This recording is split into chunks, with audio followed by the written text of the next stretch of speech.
সুইজারল্যান্ডের দাভোসে এমন নীলাভ মঞ্চেই শান্তি পর্ষদের সনদ অনুষ্ঠানের উদ্বোধন করেন ডোনাল্ড ট্রাম্প।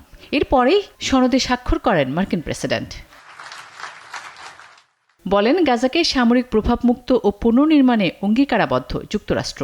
দাবি করেন, মধ্যপ্রাচ্যে শান্তি প্রতিষ্ঠায় অন্তত ৫৯টি দেশ জড়িত।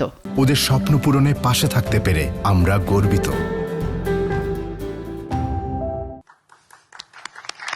দাভোসে স্বাক্ষর অনুষ্ঠানে ২০ মিনিটের দেয়া বক্তব্যে শান্তি পর্ষদের সাফল্য নিয়েও আশাবাদ ব্যক্ত করেন মার্কিন প্রেসিডেন্ট। শান্তি বোর্ডের দুর্দান্ত শুরু হলো। আমরা গাজায় খুব সফল। আমি বিশ্বাস করি সঠিক ব্যবস্থাপনায় গাজা একটি স্বর্ণভূমি হতে পারে। তবে ইসরায়েলের বসতি স্থাপন ও সামরিক হামলার ক্রমবর্ধমান প্রবণতার মধ্যে দাভোস পশ্চিম তীরে স্বস্তি বয়ে আনবে না বলে মনে করেন বিশেষজ্ঞরা।